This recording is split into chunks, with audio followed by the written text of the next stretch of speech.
I never thought I'd find myself here, telling a story like this. But life's unpredictable, isn't it? I always thought my marriage was rock solid, built on trust, love, and understanding. At least, that's what I believed. But looking back now, I realize I was too caught up in my own life, too focused on my work to see what was happening around me. What happened to my marriage? What happened to Alice? How did we get to this point? Work has always been my refuge.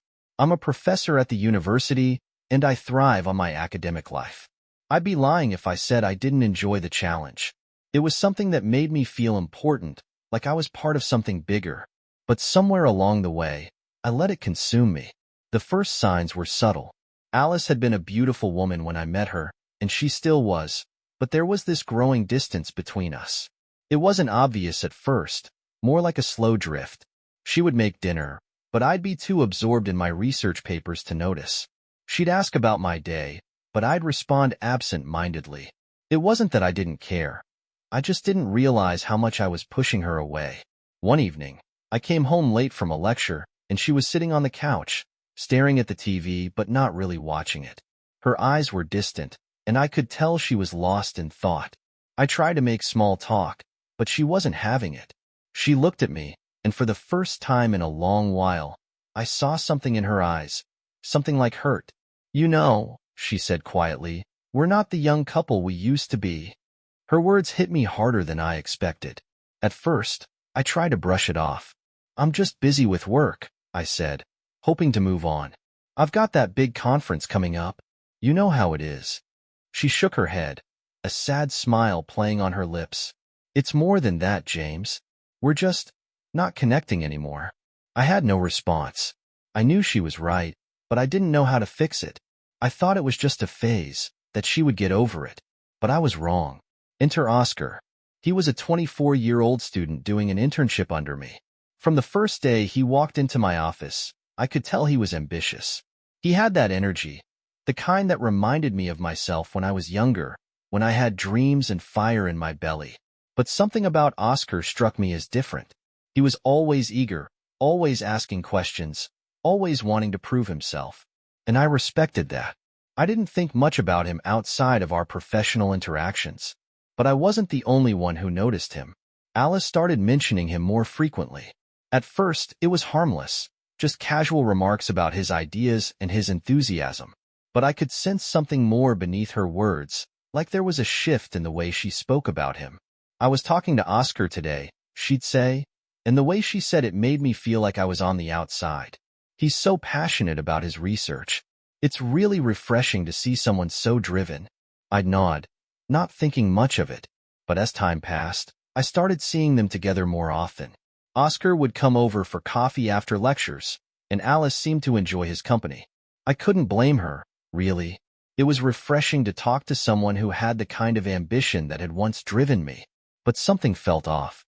There were times when I would catch them laughing together, a little too closely. At first, I chalked it up to nothing, but a small part of me began to wonder. One day, Alice came to me with an idea she had. She wanted to join Oscar at an art exhibition. I wasn't thrilled about the idea. I hadn't heard her express an interest in art in years, and I wondered if there was something more to this. But I let it go.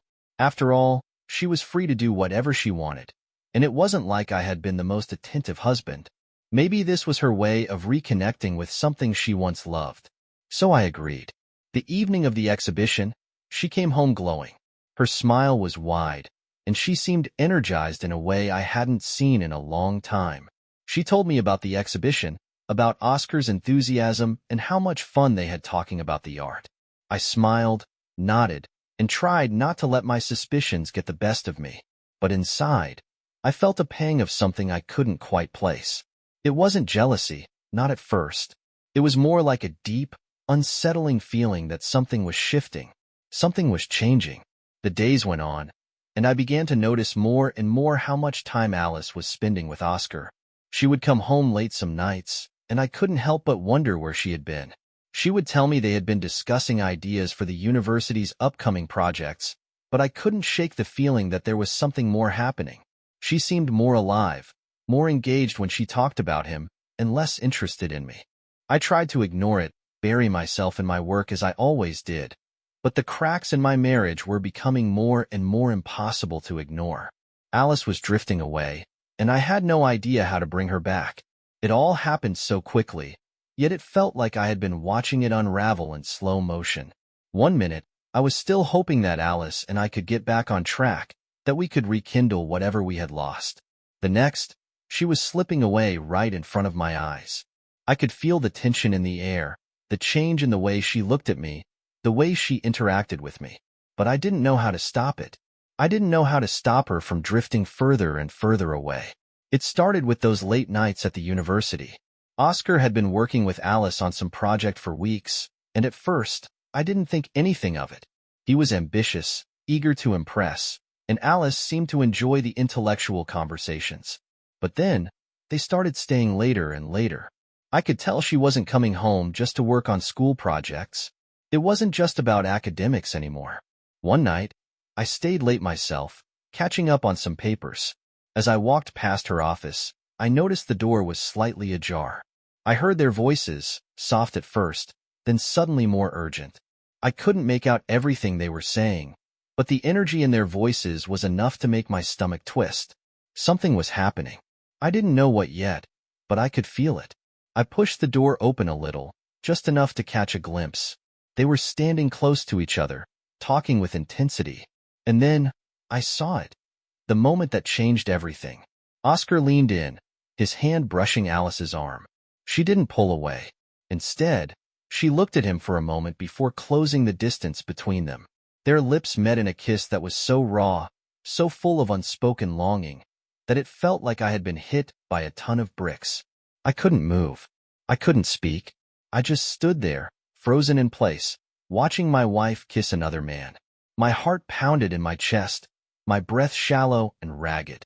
The woman I had been married to for over a decade was betraying me right in front of my eyes.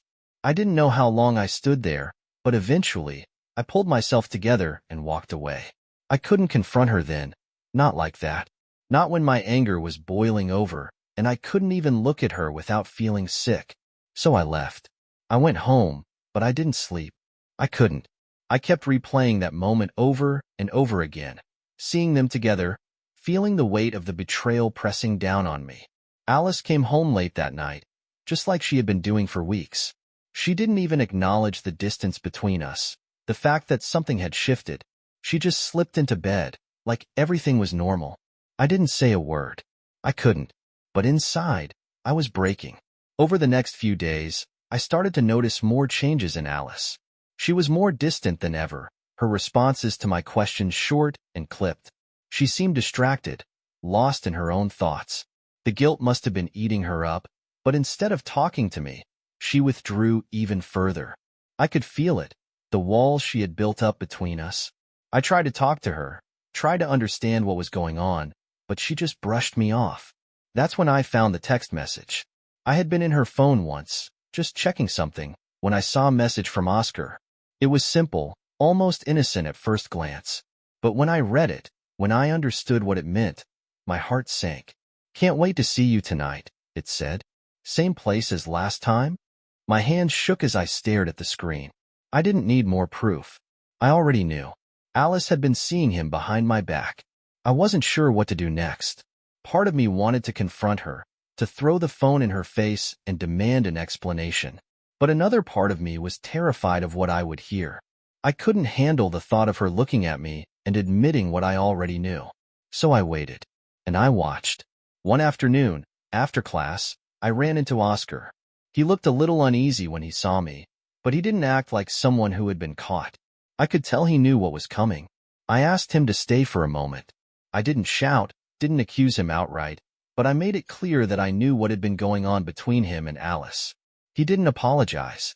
He didn't seem particularly remorseful. In fact, he acted as if he had every right to be with her. He said something about how they had an emotional connection, that he couldn't just turn it off. I didn't know what to say. I wanted to rage, to yell at him, but I just stood there, swallowing my anger. It took everything I had to keep my composure. I asked him to leave, and he did, without saying another word.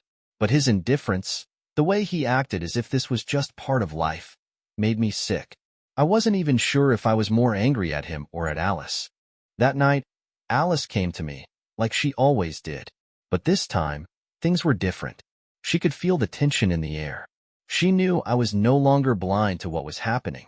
And when she finally admitted it, when she confessed that she had been seeing Oscar, it was like the floor dropped out from under me. She didn't make excuses, didn't try to deny it. She told me everything. She said she was sorry, but that was it. She told me how she felt empty, how she had been longing for something she didn't even know she was missing. She told me how Oscar made her feel alive again. And as much as I hated to hear it, as much as it shattered me to know she had found solace in someone else, I couldn't help but wonder if she was right. Had I been so absorbed in my own life, in my work, that I had forgotten about her needs? I didn't know what to say. I didn't know what to feel. But the one thing I did know was that nothing would ever be the same again. The trust was gone. The love, if it had ever been there, was broken. I wasn't sure what I was doing at first, but once the cracks in my marriage had formed, once Alice had crossed that line with Oscar, everything shifted. I wasn't just hurt anymore.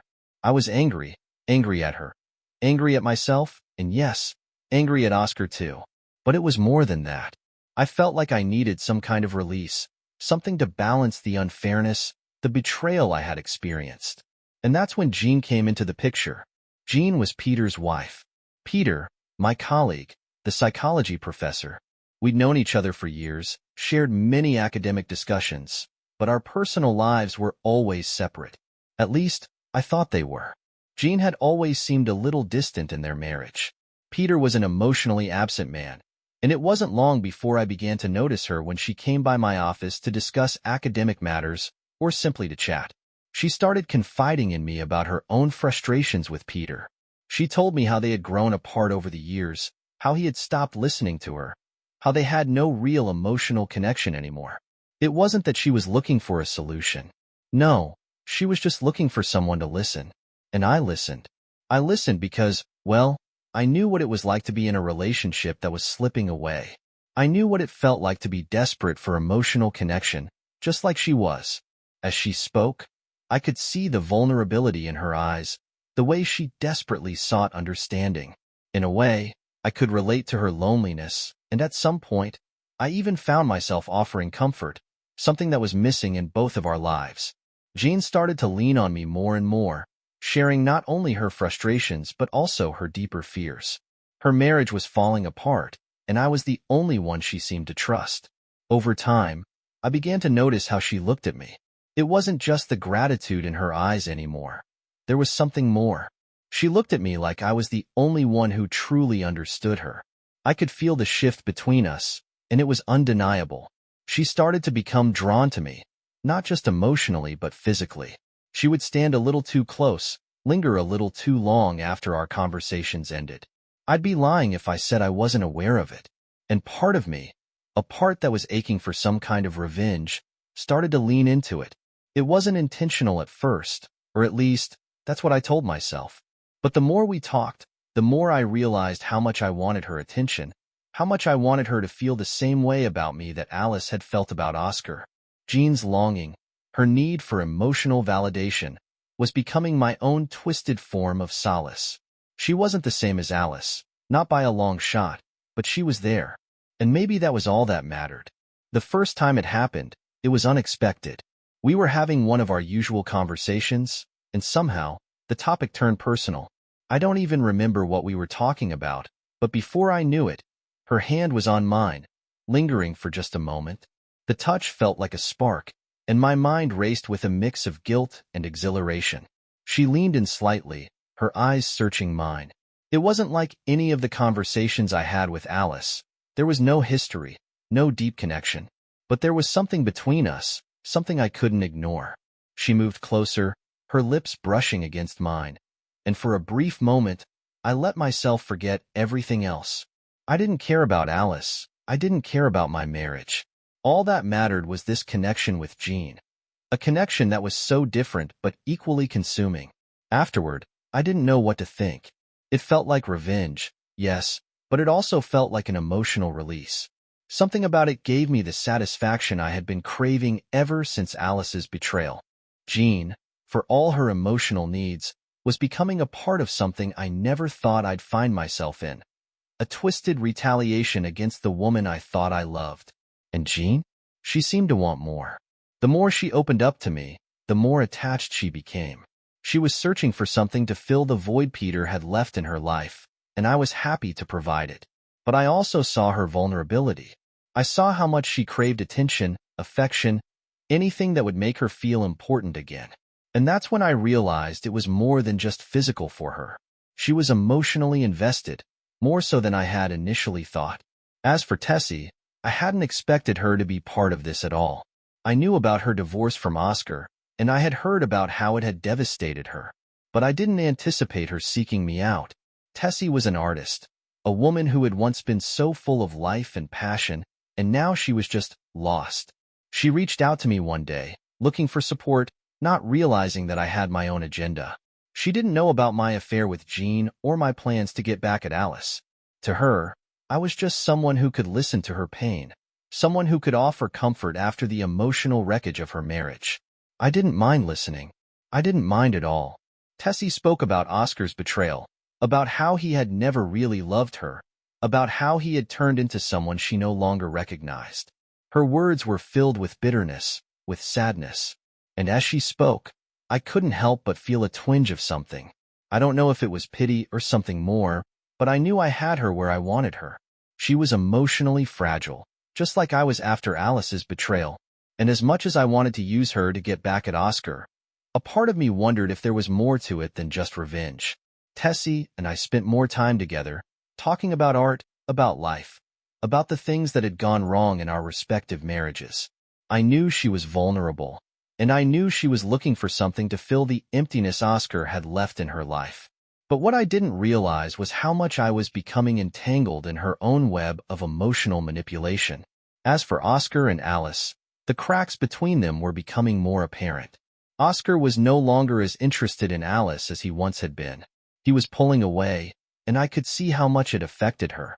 She was desperate to keep him, to rekindle whatever spark they had once shared. But it was too late. Oscar had already started distancing himself.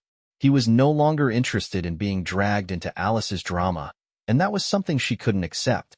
The guilt and confusion weighed on her, but Oscar no longer cared.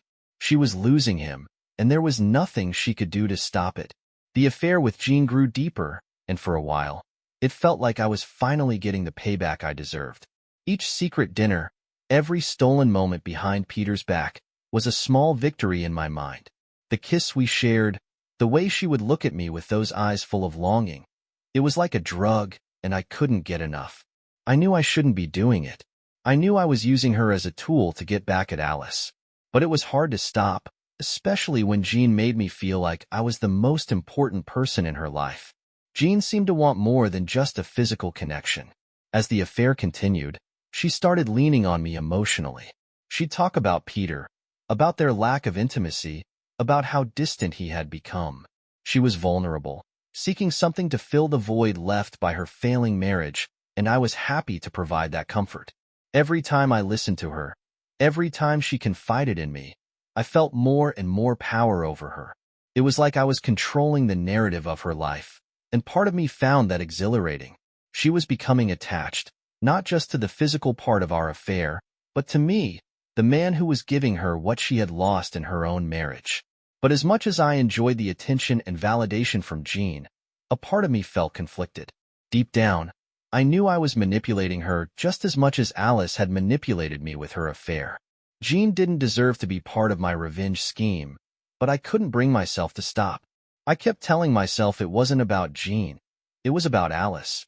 It was about getting back at her for what she had done. But the more I spent time with Jean, the more I realized how much I was using her as a tool for my own emotional retribution. Tessie, too, was becoming more of a factor in my life than I had ever anticipated. She was still hurting from her divorce, and I had been the one she turned to for comfort. I listened to her talk about Oscar, about how he had abandoned her, and about how she felt like she had lost everything. She was emotional, raw, and vulnerable, and I could see how much she was craving validation. I knew what she needed, and I knew how to give it to her. I became her shoulder to lean on, her emotional anchor. But what Tessie didn't realize was that I was manipulating her just as much as I had manipulated Jean. One evening, I invited Tessie to my apartment. I told her I wanted to help her work through some of her emotions. We started talking about her feelings of abandonment, but soon enough, the conversation took a more intimate turn. She looked at me with those sad eyes, and before I knew it, we were kissing.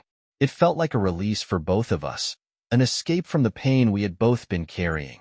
The kiss escalated quickly, and soon we were tangled up in each other. It wasn't about love or even affection. It was about using each other as tools to forget the pain. In that moment, I knew I was using Tessie for my own purposes. I knew that this was just another part of my revenge against Alice, another way to make her feel the weight of my betrayal. But even as I kissed Tessie, I couldn't shake the thought that I was becoming just like the people I hated. I was becoming a master manipulator, pulling everyone around me into a web of emotional chaos. Meanwhile, Oscar was starting to pull away from Alice. The thrill of their affair had worn off, and he was growing tired of the emotional drama. I could see the change in him. He was less engaged, more distant. He wasn't as enthusiastic when he saw Alice. He didn't respond to her as he had before. It was becoming obvious that he was no longer interested in her. Alice, on the other hand, was desperate. She tried everything to win him back. She would invite him over, suggest romantic evenings, but Oscar's indifference was palpable. He wasn't even pretending anymore. His mind was elsewhere, and it made Alice spiral into insecurity. She started questioning everything, asking herself if Oscar had already moved on. She lashed out at me, even though she knew she was the one who had caused all of this. But it was easier for her to blame me. I didn't fight back. Instead, I watched as she fell further into a pit of jealousy and self-doubt. She would watch Oscar, trying to decipher his every action, every word. But no matter how hard she tried, she couldn't win him back. Mabel, meanwhile, had been quietly observing the situation. She had always had a thing for Oscar, and now that he was distancing himself from Alice, she saw an opportunity. She had always resented the relationship between Alice and Oscar, and now that it was unraveling, she was determined to manipulate the situation for her own gain. One night, after witnessing Alice and Oscar argue at a university event, Mabel saw her chance. She approached Alice, pretending to offer advice, but in reality, she was planting seeds of doubt. She insinuated that Oscar might not be as loyal to her as she thought, that maybe he had already moved on. Alice, fragile and insecure, took the bait. Mabel subtly twisted her words, playing on Alice's fears and uncertainties. She made Alice question Oscar's intentions, making her paranoid about everything he did. It was the perfect manipulation. Alice started to believe that Oscar was slipping away from her, and Mabel, in her twisted way, became more involved in the chaos. She secretly hoped to take Alice's place and began pursuing Oscar, who was already withdrawing emotionally from Alice. The manipulation didn't stop there. Alice confronted me one evening, sensing the growing distance between us. She asked me what was going on, why I had been so cold lately. I knew this was my chance to turn the tables. I used her guilt over the affair with Oscar against her. I told her that I had moved on, that my relationship with Jean was far more fulfilling than anything we had left. She was blindsided, her face pale with shock and confusion. She didn't know how to respond. She apologized, begged me to reconsider, but I just stood there, emotionless. I told her that I didn't think we could fix things anymore. It was over. The finality of my words hit her like a punch to the gut. She turned away, feeling humiliated and rejected. In her desperation, Alice sought comfort in Oscar, hoping to salvage what she could from their broken relationship. But Oscar, seeing how toxic everything had become, continued to distance himself from her. It wasn't just about not wanting her anymore. It was about not wanting to be dragged into the mess she had created. Alice had lost him, and there was nothing she could do to bring him back. The jealousy, the guilt, the desperation, it was all consuming her, and I stood back, watching as it all fell apart. The aftermath of everything that happened hit harder than I could have anticipated. What started as a way to get back at Alice, a way to make her feel the same hurt and betrayal I had felt, had spiraled far beyond what I ever thought was possible. The game of revenge I had started had taken on a life of its own, dragging in everyone around me, leaving no one unscathed. Peter's confrontation with Jean was inevitable. He had always been a perceptive man, and he had started noticing the changes in her behavior. Late nights, distractions, and that distant look in her eyes when she was with him. He had asked her once, and she had dismissed it with a half-hearted excuse. But that didn't last long. One evening, after Jean had slipped away again to be with me, Peter decided to investigate. He showed up at my apartment unannounced. I hadn't even heard him at the door, but when I turned around and saw him standing there, I knew it was over. Peter didn't yell, didn't demand answers. His silence spoke volumes, more than any outburst could have. Jean froze when she saw him, guilt flooding her expression. I stood there, just as guilty, as Peter quietly asked for an explanation. Jean, her voice trembling, confessed. She said it wasn't intentional, that she never meant to hurt him, but she had become emotionally involved with me. She tried to explain how she felt trapped in her marriage, how she had sought solace in the attention I gave her. But nothing she said could undo the damage. Peter, devastated, turned and walked away without saying another word. That was the last time Jean saw him. He moved out that same night, leaving Jean to deal with the aftermath. As for Peter, his pride was shattered. I could see it in his eyes when he left. But it wasn't just pride. It was something deeper, something that had been destroyed in him, something that would take time to heal, if it ever would. Jean was left in the wreckage of her actions, and for the first time, I saw the cracks in her facade. She wasn't the woman I had thought her to be. She wasn't some innocent soul looking for emotional refuge. No, she was just like me, someone who had let herself be consumed by her own needs and desires. And while I had found satisfaction in my revenge, I couldn't ignore the emptiness that lingered between us now. Tessie, too, began to realize the truth about our relationship. She had been a pawn in my twisted game, a tool to hurt Alice and distract me from my own pain. I had manipulated her grief over Oscar, played on her vulnerabilities, and used her for my own purposes. But Tessie wasn't stupid. Slowly, she began to understand what I had been doing all along. She saw how easily I had taken advantage of her emotional state, and she didn't like it. One day, she called me, her voice clear and resolute. She told me she was done, that she wasn't going to be part of my revenge plot any longer. She had realized that she was just another casualty in my vendetta, and she wasn't going to let me use her anymore. She hung up before I could say anything. I had lost her. I didn't fight it. I knew it was coming. Tessie was a person I had manipulated, but at least she had the strength to walk away.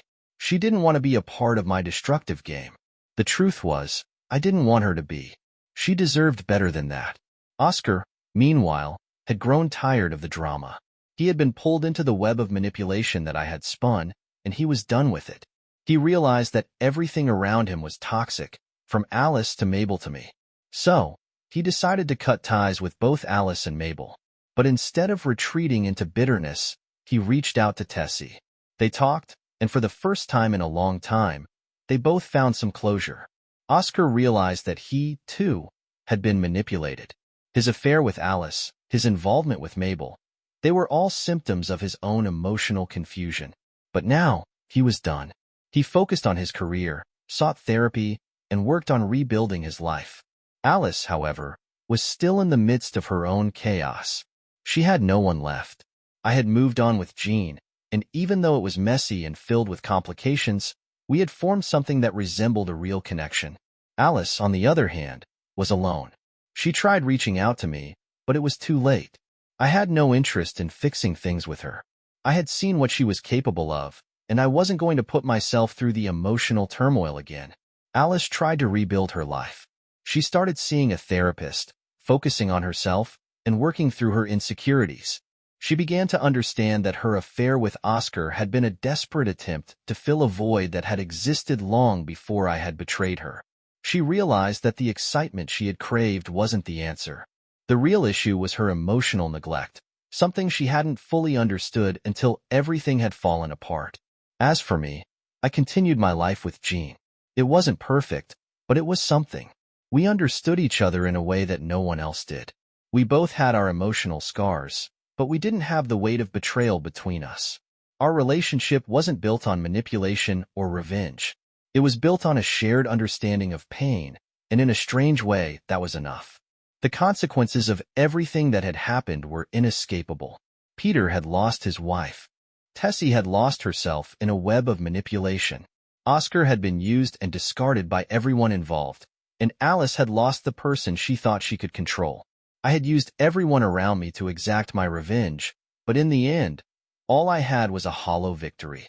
The emotional costs of revenge, infidelity, and manipulation were too high to ignore. All of us were left to pick up the pieces of our shattered lives, each one of us carrying the scars of our choices.